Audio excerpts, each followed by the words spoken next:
India के दिल में एक छोटे से गांव कुचवाड़ा में 1931 में एक बच्चे का जन्म हुआ। नाम था चंद्रमोहन जैन। बचपन से ही चंद्रमोहन के अंदर एक अजीब सी समझ थी, एक अलग ही अवेयरनेस थी। हर चीज को वो क्वेश्चन करते थे, हर चीज के पीछे का सच जानना चाहते थे। बस यही क्यूरियोसिटी उनकी पूरी जिंदगी का सफर तय करेगी। माँ बाप प्यार तो बहुत करते थे, पर उनकी इस स्पिरिचुअल थर्स्ट को समझ नहीं पाते थे। चंद्रमोहन को अकेला रहना, मेडिटेशन करना और जिंदगी और मौत के रहस्यों को समझना ज्यादा पसंद था, और इसी ने उनके अनकन्वेंशनल पाथ, उनके अलग रास्ते की नींव रखी। वो एक रेबल थे, पर सोसाइटी के खिलाफ नहीं। वो डॉगमा के खिलाफ थे, हर उस विचार के खिलाफ थे जो इंसानी स्पिरिट को लिमिट करता हो। पढ़ाई में तो चंद्रमोहन बहुत तेज थे, लेकिन उनका मन कुछ गहराई चाहता था। वो फिलोसफी में डूब गए। बुद्ध, महावीर और लाओ त्सु की बातें पढ़ते रहते। उनका दिमाग एक स्पॉन्ज की तरह था, जो अलग अलग ट्रेडिशन से विजडम सोख रहा था। उन्हें क्वेश्चन करने में, चैलेंज करने में, बिलीफ्स को तब तक डिसेक्ट करने में कोई डर नहीं लगता था, जब तक उन्हें उनका एसेंस ना मिल जाए। सच की इसी खोज ने उन्हें ट्रेडिशनल रिलीजियस स्ट्रक्चर्स पर सवाल उठाने पर मजबूर कर दिया। उन्होंने फिलॉसफी की पढ़ाई पूरी की और 21 साल की उम्र में प्रोफेसर बन गए। पर पढ़ाते हुए भी उन्हें पता था कि असली नॉलेज किताबों या क्लासरूम्स तक सीमित नहीं है। उसे एक्सपीरियंस करना होगा, उसे जीना होगा।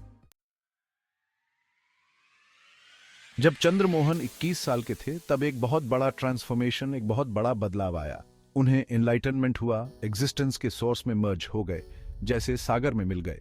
यही वो टर्निंग पॉइंट था। अब वो सिर्फ चंद्रमोहन नहीं थे, वो ओशो बन चुके थे, दी ओशियानिक, विशाल, असीम।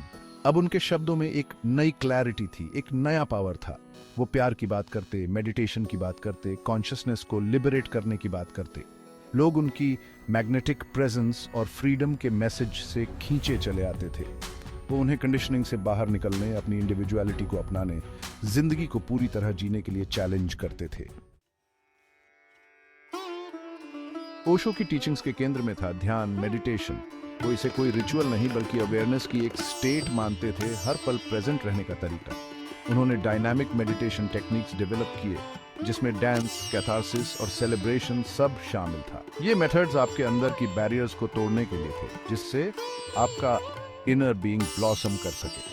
ओशो कहते थे कि हर इंसान यूनिक है, इसलिए उसका मेडिटेशन का रास्ता भी यूनिक होना चाहिए। उन्होंने कई तरह की टेक्निक्स बताई, अपने डिसाइपल्स को एक्सपेरिमेंट करने और वो ढूंढने के लिए इनकरेज किया जो उनके साथ रेजोनेट करे। उन्होंने उनसे कहा कि अपने अंदर के लाइट और डार्कनेस दोनों को एम्ब्रेस करो, अपनी होलनेस को एक्सेप्ट करो। Section 5, a message for the modern man. Osho का मैसेज 1960s और 70s के यूथ के साथ डीपली रेजोनेट करता था। वो उनकी भाषा में बात करते थे, सेक्सुअलिटी, रिलेशनशिप्स और रैपिडली चेंजिंग वर्ल्ड में मीनिंग खोजने की उनकी एंग्जाइटीज को एड्रेस करते थे। उन्होंने उन्हें अथॉरिटी पर क्वेश्चन करने, खुद सोचने और ऑथेंटिकली जीने के लिए इनकरेज किया।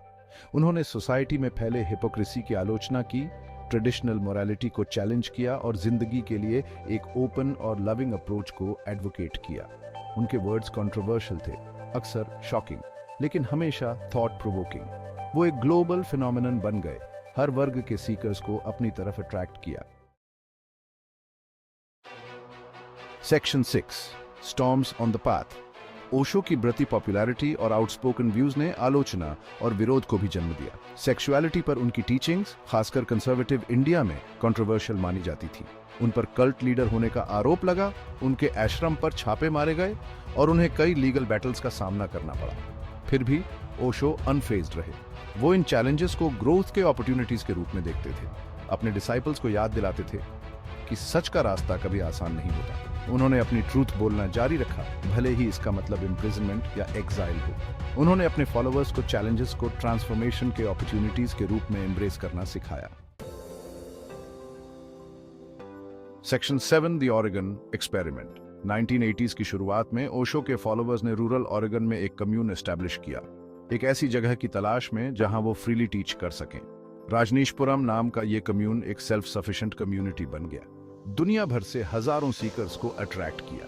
हालांकि इस कम्यून को लोकल्स के ऑपोजिशन का भी सामना करना पड़ा, जो इसके ग्रोइंग इन्फ्लुएंस से डरते थे। टेंशंस बढ़ी, जिसके कारण लीगल डिस्प्यूट्स और क्रिमिनल एक्टिविटी के एक्यूजेशंस लगे। ऑरेगन में ये एक्सपेरिमेंट हालांकि शुरुआत में प्रॉमिसिंग था, अंततः एक्सटर्नल प्रेशर्स और इंटरनल कॉन्फ्लिक्ट्स के बोझ तले दब गया। Section 8 Homecoming and farewell. Oregon छोड़ने के बाद ओशो 1986 में इंडिया वापस आ गए, जहां उन्होंने टीच करना और फॉलोअर्स को अट्रैक्ट करना जारी रखा। हालांकि सालों के स्ट्रेस और लीगल बैटल्स के बाद उनकी हेल्थ खराब हो गई थी।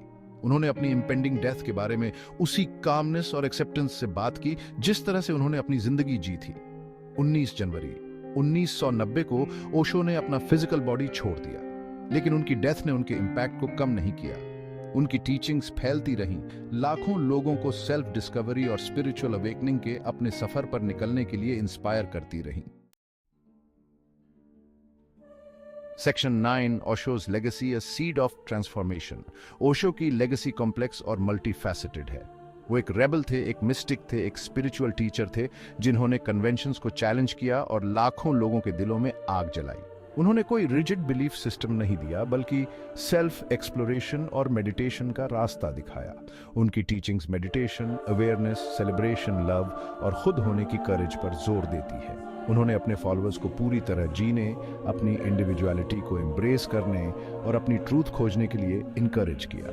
वो आज भी एक कंट्रोवर्शियल फिगर हैं, लेकिन स्पिरिचुअलिटी की दुनिया पर उनका इम्पैक्ट अनडिनाइबल है। Section 10 finding your own path. Osho की लाइफ और टीचिंग्स हमारे मॉडर्न टाइम्स के लिए वैल्यूएबल लेसन्स देती हैं। वो हमें क्वेश्चनिंग की इंपॉर्टेंस, डॉगमा और ब्लाइंड बिलीफ से परे ट्रूथ खोजने की इंपॉर्टेंस याद दिलाते हैं। वो हमें अपनी इंडिविजुअलिटी को एम्ब्रेस करने, ऑथेंटिकली जीने और एनलाइटनमेंट के लिए अपना यूनिक पैथ खोजने के लिए इनकरेज करते हैं। वो हमें दिखाते हैं कि मेडिटेशन कोई ऐसी प्रैक्टिस नहीं है जो सिर्फ केव्स या मोनेस्ट्रीज तक सीमित हो, बल्कि ये तो जीने का तरीका है, हर पल में अवेयरनेस और प्रेजेंस लाने का तरीका है। वो हमें जिंदगी को उसकी पूरी फुलनेस के साथ सेलिब्रेट करना, अपने अंदर के लाइट और शैडो दोनों को एम्ब्रेस करना सिखाते हैं। Section 11 living Osho's vision. भले ही ओशो अब फिजिकली प्रेजेंट नहीं है, लेकिन उनकी स्पिरिट उनकी टीचिंग्स में और उन लोगों के दिलों में जिंदा है जिन्हें उन्होंने टच किया।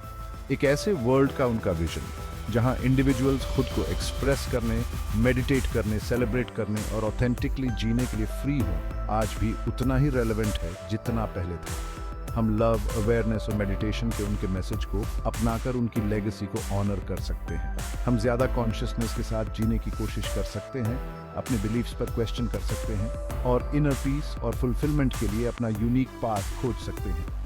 ऐसा करके हम एक ऐसे वर्ल्ड को बनाने में कंट्रीब्यूट करते हैं जो ओशो के विजन, एक ज्यादा कॉन्शियस, लविंग और एनलाइटेंड ह्यूमैनिटी के विजन को रिफ्लेक्ट करता हो।